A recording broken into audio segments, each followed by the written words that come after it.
Direktur Kebijakan Politik, Hukum, Pertahanan, dan Keamanan Badan Riset dan Inovasi Nasional (BRIN), Moh Nur Hasim memberikan catatan khusus untuk pemilihan kepala daerah Pilkada di Provinsi Jakarta. Hal itu berkaitan dengan rencana pemindahan ibu kota negara ke Kalimantan Timur. Diketahui, pemerintah sedang membangun infrastruktur besar-besaran di Ibu Kota Nusantara atau IKN Nusantara.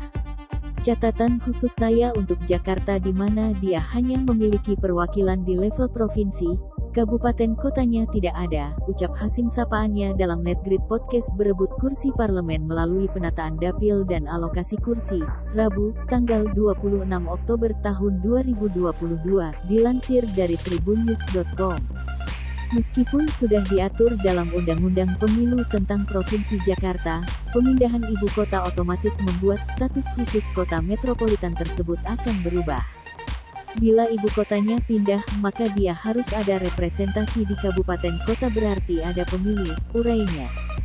Hasim bilang selama undang-undang tidak diubah maka tidak perlu ada pemilu untuk level kota dan kabupaten di Provinsi Jakarta.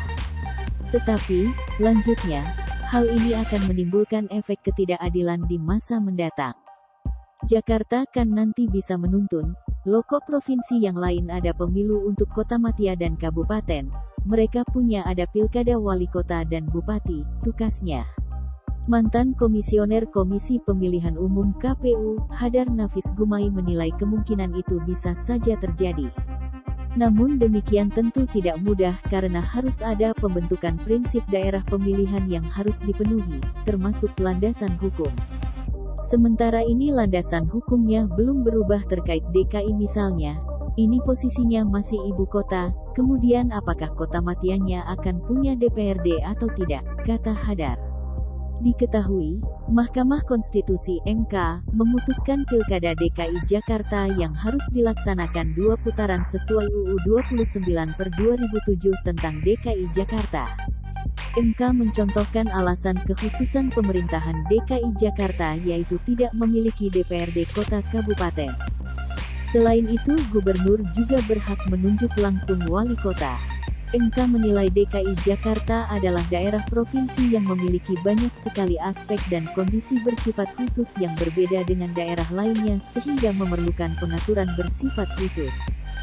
Syarat gubernur dan wakil terpilih diharuskan memperoleh suara lebih dari 50% suara sah.